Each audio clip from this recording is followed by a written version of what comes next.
बिस्मिल्लाहिर्रहमानिर्रहीम अस्सलाम वालेकुम। वेख रहे हो तुसी अपना सुर्खियां चैनल ते मैं तुहाडा मेज़बान ज़िशान भरावां ते रोजाना दी नवीं तो नवीं ते अच्छी वीडियो लैके हाज़र हो। विद उम्मीद करना इंशाअल्लाह भरावां नूं वीडियो पसंद आउंदी है। लाइक भी कर दिओ, शेयर भी कर दिओ। सब तो पहला अपने चैनल नूं करना सबसक्राइब पर बैल आइकन दा बटन जिहड़ा जरूर दबा लेना ताकि साडी आउण वाली नवीं तो नवीं वीडियो जिहड़ी है भरावां तक बसानी पहुंच सके। वीडियो जिहड़ी बनाउण लगे वीडियो इस तरह है भाई अली डोगर की वीडियो बस सिलसिलावारी वीडियो तुसीं वेखदे पे कि इस डेरे की वीडियो हफ्ते वाले दिन ये अपलोड होंदी पई है। बाकी वीडियो का एड्रैस है कि जिला तहसील जनाब गुजरात है और पिंड जिहड़ा जी इन्हां दा डोल सराय लोकेशन है। हर वीडियो च दसी दी किसी भी भरा ना वे गुजरात रहमानी वाले पुल से आ जाना। रहमानी वाले पुल दे नाल जोड़मा इन्हां दा पिंड है, यही इन्हां दी लोकेशन है। बाकी जिहड़ी गलबात जी इन्हां डंगरां दी वो सारी इंशाअल्लाह एक एक ते जाके तफसील जिहड़ी है भाई अली को पुछ रहा। बाकी डंगर वेख लैने ने। अगली गलबात जिहड़ी है वो तुसीं बेहतर जानदे हो। जिहड़े जिहड़े भरा नूं पसंद आवे नंबर स्क्रीन ते होवेगा, राबता करके अपना सौदा जिहड़ा जी फाइनल कर लेना। ते वार अज हफ्ता जे, तारीख भी बनदी जे 20 सितंबर ते 2025। बाकी अल्लाह पाक रखे खैर ते बिला तखीर जिहड़ा ना वीडियो करने जी शुरू। अस्सलाम वालेकुम जी। वालेकुम सलाम जी भाई, की हाल है? ठीक हो? अल्लाह पाक दा शुक्र है। डोगर साहब तुसीं सुनाओ क्या हाल है? ठीक ठाक भाई, दुआवां शुक्र सेहत तबीयतां ठीक ने? अल्लाह दा भाई बड़ा आसान जी। लो जी डोगर साहब दी ग्रेट किन्ने जानवर लेके आए हो? 4 मझां दियां जी। ठीक है। 2 मझां टुर गईयां जी। खेपड़ा वाले अपने दरबार वाले नहीं पीर जी साहब, हाँ जी, उन्हां दे घर फजम जे साहब लैके जी। ठीक हो गया जनाब। 2 मझां मौजूद जे, 2 एक सूपी है ते एक तैयार ही है। बस क्या बात है। रात दिहाड़ कड्डे 2 कड जे। जेडी तैयार है बोरी है। बोरी माजे हाँ जी जा ते ए सूपी है जी ते मगर कट्टा मेरा भरा वेख लो जो भी है। ठीक हो गया जनाब। लो जी डोगर साहब एक बार सलाम तो करो अपने चाहने जिन्ने भरा साडी वीडियो वेखदे ने सारे साडी तरफों सलाम है। हाँ जी, उन्हां दी मोहब्बत दा तावन दा शुक्रिया जनाब जी। बिल्कुल जनाब। लो जी डोगर साहब दी ग्रेट एक नंबर ते ही लानी है ना? 1 नंबर ते आई ला लेने। लो जी खोलो जी एक बार बिलाल जनाब तकाए ते बाकी लेने देने जेड़ा है ना ये नसीब ने सारे भरावां दी चाहत मोहब्बत लगन। भाई जी शान गलत बयानी करन दा मकसद कोई नहीं। तीसरे सूए मझ होवे दी वेरी गुड जनाब। इंजे बंदा दूजे नु भी पिया तीसरे पिया बनाए ते गलत पिया गल्लां पिया जी बिल्कुल जनाब। गल्लां ने तीसरे सूए मझ होवे दी। ठीक है। 2 चुआइयां मझ दियां कर छड़ियां ने, तीसरी मझ दी करनी। लो जी बोली ते बोला, बोली ते बोला 2 चुआइयां हो गईयां जे, तीसरी चुआई करनी है। ए कट्टा मझ दे मगर ठीक है। ठीक है। चंगियां ये निशानी लिबास च दोवां साइडां ते चिट्टा निशान जनाब ये मौजूद है और पिछले पैर दोवे जनाब दे तुच्चे ने। भाई अल्लाह दी मेहरबानी नाल अगर कोई बंदा हले बाल्टी रखिया माई स्वाद ना दे वीडियो च माई पेच हुई ओदा फायदा कोई नहीं जी बिल्कुल। धार जरा लम्मा काम हो जाना। ठीक है। अगर माई दे थले भांडा रखिया स्वाद ना आवे ते फिर जनाब असी हाज़र हां। इंज दी चुआई सोहनी रूहान पोली धार। क्या बात है जनाब। और डोगर साहब दी ग्रेड जेडी पहली चुआई कीती ओदे च किन्नी क बोली चोई है? भाई जेडी माई दी पहली चुआई कीती है ना 9 तो 10 किलो बोली कड्डी पहली जेडी। दूसरी चुआई ते 4.5 किलो बोली कड्डी है। क्या बात है जनाब। हुण तीसरी करनी है। तीसरी माई दी चुआई करनी है। हाँ जी जनाब। अल्लाह दी मेहरबानी नाल एडा सोहना पसमा एडा सोहना गंढ जोड़ क्या बात है। घट माई दे होवन दे और लिबास दी चौड़ाई लंबाई मुकम्मल जनाब। थन हाइट वेल मुकम्मल ओदी जनाब तसल्ली।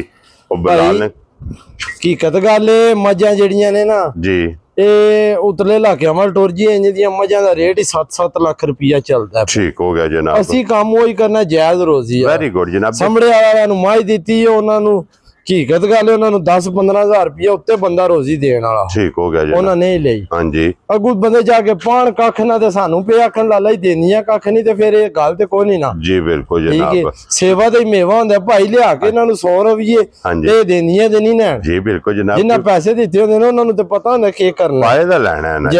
जो पाना है जनाब वो ही लेना है। जितनी खिदमत करनी है उतने जनाब मेरी ओदा सिला भी लभना। लो जी डोगर साहब दी ग्रेट हुण बिस्मिल्लाह पढ़ के जनाब किसे भरा नूं पसंद आवे ना एक किन्ने दी मझ दे छड़नी है। अज मझ कोई गल नहीं वहांदी पी। जे मझ दा मुल लांदा ना जो मझ मैं करके लई है जी 6.5 लाख रुपये दी मझ है। ठीक हो गया जनाब। अज वो काम कोई नहीं करना। जी बिल्कुल। 5 लाख 40,000 ਠੀਕ है। जा राजी हैं तेरे तो 5,40,000 ਇਹਦਾ ਮੁੱਲ ਹੈ। ਮੁੱਲ ਹੈ। ਹੋਰ ਕੋ ਕਦਰ ਕਰਨੀ ਜੇ ਜਨਾਬ। या शर्म दी माई देनी है 5,25,000। ਜਾ ਰਾਜੀ हैं तेरे ਤੋਂ ਬੱਬਰ ਸ਼ੇਰਾ 5,25,000 ਰੁਪਏ ਦੀ ਲੋ ਜੀ। ਇੱਕ ਨੰਬਰ ਵਾਲੀ ਮੱਝ ਜਿਸ ਭਰਾ ਨੂੰ ਪਸੰਦ ਆਵੇ ਜਾ ਪਿਆਰ ਮੁਹੱਬਤ ਜ਼ਰੂਰ ਹੋਵੇਗਾ। ਅੱਗੇ ਖੋਲੋ ਜਨਾਬ ਹੁਣ ਨੰਬਰ 2 और ਬੂਰੀ और ਬੂਰੀ ਵੀ ਫਿਰ ਭਾਈ ਅਲੀ ਲਾਲ ਬੂਰੀ ਹੈ। लाल बूढ़ी हाँ जी ठीक है। तिला वाली बूरी होवे दी। क्या बात है जनाब। ठीक है।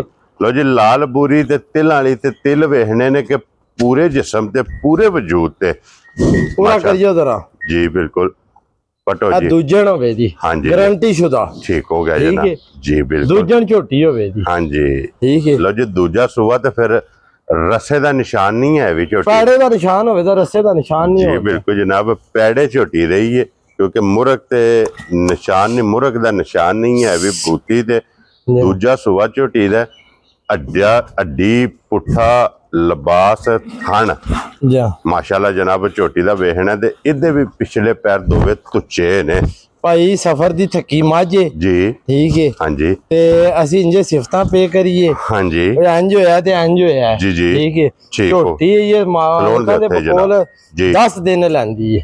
ये 10 ਦਿਨ ਲੈਂਦੀ ਹੈ। 10 दिन ले ਅਸੀਂ ਨਹੀਂ ਕਹਿੰਦੇ ਸਫਰ ਨਾਲ ਆਈ ਹੈ ਮੱਝ ਅੱਜ ਸੂਪ ਹੋਵੇ ਵੱਡਵੇ ਸੂਪ ਹੋਵੇ ठीक है ਇਹ ਨਸੀਬ ਦੀ ਗੱਲ ਹੈ। जी ठीक हो गया जनाब क्योंकि ਅਸੀਂ ਗਲਤ ਬਿਆਨੀ ਨਹੀਂ ਕਰਨੀ। झोटी तैयार है ਜੀ ਤਿਆਰ ਹੈ। माशाल्लाह जनाब फिर थन चंगा झोटी नु लगे अज ਜੀ कलबी दोहरा और मुठ मुठ जेड़ा ਭਾਈ 5 ਸੂਏ ਵੀ ਮਾਈ ਸੂਲ ਹੋਵੇ ਨਾ ਤੇ ਤੂੰ ਜ਼ਿਆਦਾ ਥਾਣ ਨਹੀਂ ਵੱਧਦਾ। ਇੱਥੇ ਰੱਖਣਾ ਸੋ ਜਿੱਥੇ ਆਏ ਇੱਥੇ ਹੀ ਰਵੇ। ਮੁੱਠ ਮੁੱਠ ਜਿਹੜਾ ਯਾਰ ਖਾਣ ਪੀਣ ਦੀ ਤੇ ਅੱਲਾ ਦੀ ਮਿਹਰਬਾਨੀ ਨਾਲ ਖਬੀਸ ਹੈ ਪੂਰੀ। ਇੰਨੀ ਖਾ ਚਰਕੀ ਖਾ ਹੈ ਕੇ ਬਾਸ ਹੀ ਨਹੀਂ ਕਰਦੀ। ਕੀ ਬਾਤ ਹੈ ਜਨਾਬ ਚਾਰੂ ਚਰਕੀ ਚੰਗੀ ਮਾਸ਼ਾਅੱਲਾ ਜਨਾਬ ਝੋਟੀ ਚੰਗੀ ਹੈ ਸੁਥਰੀ ਫਿਰ ਤਿਲ ਵੇਖ ਲੈਣੇ ਨੇ ਪੂਰੇ ਜਿਸਮ ਪੂਰੇ ਜਿਸਮ ਤੇ ਭਾਈ ਤੇਲੋਂ ਮੰਨਦੇ। ਕੀ ਬਾਤ ਹੈ ਜਨਾਬ ਲਾਲ ਬੋਰੀ ਫਿਰ ਲਾਲ ਬੋਰੀਆਂ ਦੀ ਜਨਾਬ ਡਿਮਾਂਡ ਹੁੰਦੀ ਹੈ ਤੇ ਬੂਰੀ ਝੋਟੀ ਜਨਾਬ ਅੱਜ ਕੈਮਰੇ ਦੇ ਸਾਹਮਣੇ ਜੇ ਅੱਗੇ 2-3 ਵਾਰੀ ਬੂਰੀਆਂ ਲਾਈਆਂ ਨੇ ਅੱਜ ਰੋਲਾ ਹੀ ਪੈ ਗਏ ਨੇ ਉਹਨਾਂ ਦੇ। ਹਾਂਜੀ ਅੱਜ ਵੀ ਅੱਲਾ ਦੇ ਹੁਕਮ ਨਾਲ ਮੁੱਲ ਹੀ ਇੰਨਾ ਕੁ ਲਾਣਾ ਜੀ ਜਿਹੜਾ ਪਹਿਲੀ ਕਾਲ ਤੇ ਬਿਸਮਿਲ੍ਲਾ ਕਰਕੇ ਜੀ ਆਖੇ ਬਈ ਪੂਰਾ ਆਵਣ ਦਿਓ। ਵੈਰੀ ਗੁੱਡ ਜਨਾਬ ਆ ਭਾਈ ਇੱਕ ਵਾਰੀ ਥਣ ਮਹਾਇਓ ਮਾਈ ਪਸਮੀ ਜੇ ਜੀ ਬਿल्कुल आप ही बच्चा जनाब थल्ले लग गया और झोटी पसम गई है मझ जेड़ा ना और मझ दा पसमिया थन भी वेख लेना और इहदी जनाब गब्बन दी थणा दी दंदां दी भार दी ਥਣਾ ਦੀ ਦੰਦਾਂ ਦੀ ਭਾਰ ਦੀ ਦੁੱਧ ਪੁੱਤਰ ਨਸੀਬ ਦਾ जी बिल्कुल जनाब ਜੋ ਕਿਸੇ ਪਾਣਾ ਉਹ ਹੀ ਲੈਣਾ। हाँ जी ਠੀਕ ਹੈ। ठीक हो गया ਅਸੀਂ ਗਲਤ ਬਿਆਨੀ ਇੰਜੇ ਪੇ ਕਰੀਏ ਉਹਦਾ ਫਾਇਦਾ ਕੋਈ ਨਹੀਂ। फायदा नहीं है अभी ਠੀਕ जनाब ਹੈ। गल्लां 12 ਮੁੱਲ ਪੇ ਲਾਈਏ ਉਹਦਾ ਵੀ ਕੋਈ ਮਕਸਦ ਤੇ ਨਹੀਂ। जी बिल्कुल ਭਾਈ ਜੇ ਮੱਝਾਂ ਦੇ ਮੁੱਲ ਚੋਖੇ ਧਾਰ ਲਈਏ ਉਹਨਾਂ ਨੂੰ 7-7 ਵਾਰੀ ਵੀਡੀਓ ਚ ਪੇ ਫੇਰੀਏ हाँ जी ਉਹ ਮਕਸਦ ਤੇ ਕੋਈ ਨਹੀਂ। ਉਹਦਾ फायदा नहीं ਮੁੱਲ है ਇੰਨਾ ਕੋ ਲਾਓ ਬਿਸਮਿਲ੍ਲਾ ਕਰਕੇ ਅਗਲੇ ਦੇ ਘਰ ਮਾਈ ਜਾਏ। जी बिल्कुल जनाब जी। पहले व्यूज़ां ते पहले फोनां च ਨਹੀਂ ਉਹ ਮੱਝਾਂ ਲਿਆਉਂਦੇ ਵਾਹ ਚਿਰ ਹੋ ਗਿਆ ਮਜ਼ਾ ਆਇਆ ਮਾਈ ਦੇ ਵੇਖਿਆ। जी बिल्कुल जनाब और इंशाल्लाह ये भरावां नूं भी मजा आवेगा जिस वे वेखनी ने ਅੱਲਾ ਦੇ ਹੁਕਮ ਨਾਲ ਇਨਸ਼ਾਅੱਲਾ ਭਾਈ ਮਜ਼ਾ ਆਵੇ ਤਾਂ ਮੱਝ ਵੇਖਿਆ। डोगर साहब कितने दी जनाब ने माई दे सड़नी है ਮਾਈ ਮੇਰੀ 6.5 ਲੱਖ ਰੁਪਏ ਦੀ। ठीक है ਉਹ ਕੰਮ ਕੋ ਨਹੀਂ ਕਰਨਾ। जी ਜਿਸ ਭਰਾ ਨੂੰ ਮੱਝ ਆਵੇ ਪਸੰਦ ठीक है 5,85,000 ਦੀ ਮੱਝ ਦੇਣੀ। जा राजी हैं तेरे तो 5 ਮੁੱਲ लाख ਵਿੱਚ ਕੋਈ ਫਰਕ ਤਾਂ ਨਹੀਂ ਛੱਡਿਆ। जनाब बिल्कुल नहीं ਤਾਂ 10-20,000 ਜਾਇਜ਼ ਰੋਜ਼ੀ ਲੋ ਤੇ ਪੂਰਾ ਕਰੋ। 5 लाख ते 85,000 दी 5,85,000 जा राजी हैं तेरे तो लो जी एक नंबर जनाब 5 लाख ते 25,000 ਜਾ 2 नंबर जनाब 5 लाख ते 85,000 ਜਾ ਦੋਵੇਂ ਜਨਾਬ ਵਹਾਸੜੀਆਂ ਜੇ ਦੋਵਾਂ ਦਾ ਮੁੱਲ ਲੱਗ ਗਿਆ ਜਿਹੜੀ ਜਿਹੜੀ ਪਸੰਦ ਆਵੇ ਨਾ ਰਾਬਤਾ ਭਾਈ ਅਲੀ ਨਾ ਕਰ ਲੈਣਾ ਨੰਬਰ ਇਹਨਾਂ ਦਾ ਸਕਰੀਨ ਤੇ ਹੋਵੇਗਾ। ਜਾ ਇਸੇ ਵੀਡੀਓ ਦੇ ਨਾਲ ਜਨਾਬ ਇਜਾਜ਼ਤ ਚਾਹਾਂਗੇ ਇਨਸ਼ਾਅੱਲਾ ਅਗਲੀ ਵੀਡੀਓ ਦੇ ਨਾਲ ਫੇਰ ਹਾਜ਼ਰ ਹੋਵਾਂਗੇ। ਡੋਗਰ ਸਾਹਿਬ ਨਾਰਾ ਮਾਰਨਾ ਜਨਾਬ ਪਾਕਿਸਤਾਨ ਜ਼ਿੰਦਾਬਾਦ ਪਾਕ ਫੌਜ ਜ਼ਿੰਦਾਬਾਦ।